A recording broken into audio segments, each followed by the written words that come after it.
con un caso de violencia de género tremendo. Es víctima de violencia de género. La causa por violencia de género, donde Caso de violencia de género. La violencia de género sigue dentro de nuestra sociedad. La historia de una mujer, de otra mujer que sufre violencia de género hace muchísimo tiempo.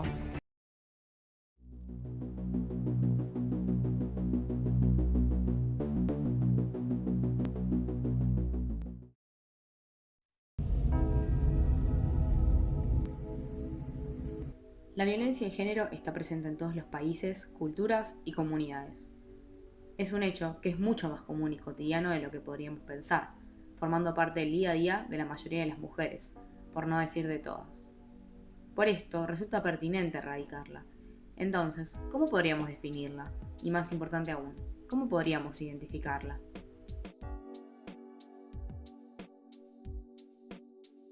La violencia de género para mí es un concepto interesante y obviamente dependiendo de dónde uno busque la información hay diferentes definiciones. Creo que una que es interesante para empezar está en la ley de prevención y erradicación de la violencia hacia las mujeres, que es la 26.485, si mal no recuerdo, los números no son muy fuertes. Y esa definición habla a grandes rasgos, porque no me la sé de memoria, de cualquier acción, creo que habla también de actitudes u omisión que vulnere, perjudique o coarte la libertad de las mujeres. Ya sea de parte de personas, de instituciones, y después tipifica un montón de violencias y posibles dentro de ese concepto. Y la violencia de género en realidad puede aparecer en cualquier ámbito en el cual existan las relaciones entre las personas. Puede ser ámbitos de la vida, lo que llamamos la vida privada, entonces podemos pensar en los vínculos, podemos pensar en los vínculos amorosos o sexoafectivos, en realidad sería un mejor término, podemos pensar en los vínculos familiares, podemos pensar también en los vínculos educativos, digo, como coexistimos en los ámbitos educativos, también nos vinculamos en ellos y se pueden dar situaciones inequitativas. Y también, por supuesto, por parte de las instituciones, en los ámbitos laborales, en la vía pública. Podemos pensar en las instituciones de acceso a la salud, podemos pensar en las distribuciones económicas de todos esos ámbitos de vinculación. Sin lugar a dudas hay un ámbito judicial en el que indagar muchísimo. De parte de las instituciones estatales también puede haber violencia de género, revictimización, por ejemplo. Me parece que en cualquier ámbito en el cual haya un vínculo entre las personas, donde no haya una perspectiva de género, se podría dar potencialmente una situación de violencia de género para visibilizar. Me parece que una forma de ejemplificar qué sería violencia de género y qué no, que por ahí la usamos más en los ámbitos educativos, como para bajarlo a tierra, porque digo, hay cuestiones que se vuelven como muy teóricas. Hay un ejemplo que a mí me parece muy claro, o dos ejemplos que me parecen muy claros. Uno tiene que ver con que no cualquier violencia hacia una mujer es una violencia de género. Digo, pensemos en una situación delictiva en la que entra una persona a un supermercado y en un robo pega 3 tiros y mata a 3 personas. Por ahí una de esas personas es una mujer y ahí, digamos, no hay necesariamente un atravesamiento de una cuestión de género en ese asesinato. No todo asesinato de una mujer o violencia hacia una mujer es un femicidio. Ahora, cuando sumamos un montón de patrones culturales que pueden atravesar ese vínculo, que puede haber sido un vínculo preexistente, que puede haber una intencionalidad de persecución, que puede haber un desoír, un consentimiento para ser parte de ese vínculo, etc. Bueno, ahí es donde se atraviesan un montón de cuestiones de género y ahí es donde se interpreta, digamos, que eso es una situación de violencia de género. ¿Las queremos en la casa para cuidarlas? Una mujer no tiene humor, partamos de la base. Yo te voy a contar la filosofía del fútbol, porque ustedes son mujeres, Sí, vos no entendés el fútbol. No, ya lo sé, no tiene nada que ver que Vos no seamos entendés el mujeres, yo fútbol. también. No entendés el fútbol. Estabas vestida de una manera sexy, o sea que podías atraer más, estabas vestida con pantalones, ¿cómo está? Y dejamos todo porque el hombre necesita mostrarle a los amigos lo que hizo. Quiero aclararle a las mujeres que hacemos eso, es horrible. Son muy autoritarias y me molesta que sean muy autoritarias. Las microagresiones me parece que pueden ser identificables en cuestiones, algunas de la cotidianeidad y otras son muy visibles. Creo que la asociación entre microagresiones y agresiones chiquitas es fácil, pero no creo que sea del todo correcta, porque no toda microagresión es una agresión chica o leve. Creo que tiene más que ver con cuestiones que las naturalizamos en cuestiones cotidianas por los usos y costumbres que podemos llegar a tener y haber adquirido en nuestra sociabilización y en nuestra educación, pero que en realidad son cuestiones bastante graves, digamos. O sea, estamos hablando de cuestiones que tienen que ver con el lenguaje, cómo nos dirigimos y cómo nos tratamos. Cuando naturalizamos, por ejemplo, ciertas cuestiones que tienen que ver con, no sé, insultar a través del rol de la madre en la vida de una persona, por ejemplo, eso, bueno, entra dentro de los insultos que usamos en la vida cotidiana y uno puede pensar que están ciertamente naturalizados. Ahora, cuando naturalizamos cuestiones como que los roles de cuidado son de las mujeres, cuando naturalizamos cuestiones como que por esos roles de cuidado tienen que perder libertades, cuando naturalizamos cuestiones que tienen que ver con la responsabilidad en una pareja separada de la distribución equitativa de la economía, que no siempre es igualitaria, sino que tiene que ser equitativa. Bueno, me parece que ahí es donde nos encontramos, o cuando naturalizamos publicidades que objetivizan el cuerpo de las mujeres, o sea, eso es que los hacen objetos, y eso tiene un impacto simbólico en la socialización, sobre todo de los varones, pero bueno, también de las mujeres, por supuesto. Bueno, ahí nos referimos a cuestiones que tienen más que ver con la cotidianeidad y que naturalizamos y que son muy asimilables, digamos, en nuestros usos y costumbres cotidianos, pero que en realidad van construyendo un problema estructural.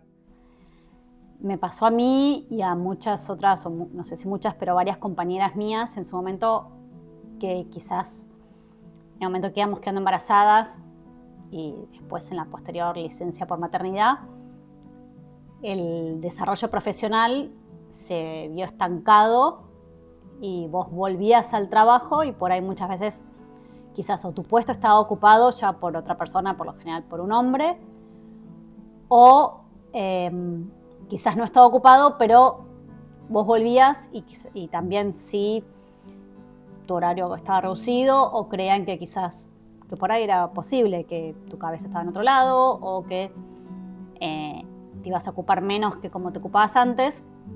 Entonces eso terminaba redundando en que, nada, quizás tu carrera o tu expectativa de cómo ibas a crecer en tu trabajo, todos esos primeros años de maternidad, por más que quizás estuvieras en pareja y el padre existiera y fue un padre presente, se estancaran. Como estudiante de antropología, alrededor de mis 20 y pico de años, cursaba una materia que me gustaba mucho, que se llamaba Antropología Simbólica. En ese momento la daba un profesor bastante mayor, y bueno, era una de las materias que a mí me gustaba más, y digamos, como siempre fui muy curiosa, quise acercarme a la cátedra para preparar bien un final. En ese entonces las materias se rendían con final obligatorio y bueno, yo quería que mi final estuviera bueno. E hice vínculo con el docente, con el titular, me acerqué a preguntarle por bibliografía. En ese momento el hombre, digamos, como que se mostró bastante receptivo y amable. Mantuvimos un intercambio por correo electrónico, me pasó algunos textos, me invitó a ir a su casa. El hombre era un señor casado y todo. Yo fui a la casa, estuve con la mujer, o sea, tenía una biblioteca increíble, digamos. En ese momento no pasó nada. Y en otra circunstancia, que quedamos para tomar un café, yo con toda la inocencia de una estudiante que se quería seguir formando e incluso, digamos, con por ahí alguna expectativa de participar después de algún espacio también de formación en la cátedra, bueno, sigo el intercambio y me cita en un bar. Y en ese bar, digamos, como que seguimos conversando sobre el final y en determinado momento este señor me toma de las manos, así en un gesto como que me deja en Orsay, Y bueno, digamos, no fue a mayores, ¿no? O sea, pero claramente la circunstancia me incomodó. O sea, ahí me di cuenta de que, bueno, digamos, la cosa estaba yendo por un carril, digamos, que no era el que yo me había planteado. Y como corolario, digamos, si bien no hice ningún tipo de movimiento ni nada, di mi final, pero me corrí de cualquier expectativa, digamos, que pudiera tener con la posibilidad de participar en la cátedra. Después, en otra situación que quizás me pasó lo mismo a mí y, como digo, a muchas mujeres en pandemia, cuando de a poco se fue volviendo a trabajo, los que eran esenciales y todo, vos veías que todos los que estaban trabajando eran hombres, o el 90% hombres, y quizá alguna mujer que o no tenía hijos, o entonces las demás el trabajo era quedarse en casa, ocuparse de sus hijos y hacer, bueno, lo que se pueda con respecto al trabajo, lo cual era un doble trabajo, pues estar acá, ocuparse de sus hijos y trabajar.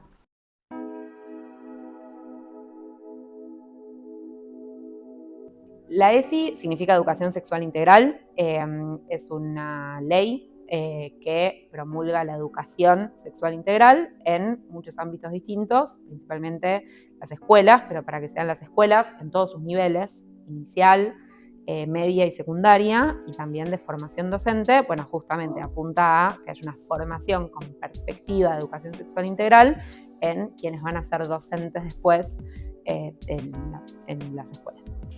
En todo esto es clave, digamos, la ESI en poder construir ciudadanos saludables y en vínculos saludables también, ¿no? O sea, es muy difícil despegar un contenido del otro. Cuando hablamos del cuidado del cuerpo y la salud, necesariamente tenemos que hablar de atravesar eso por una perspectiva de género. La ESI lo que nos promueve es atravesar los contenidos que trabajamos en todas las materias y también específicamente por fuera de las materias con una mirada específica, y parte de esa mirada es reconocer la perspectiva de género.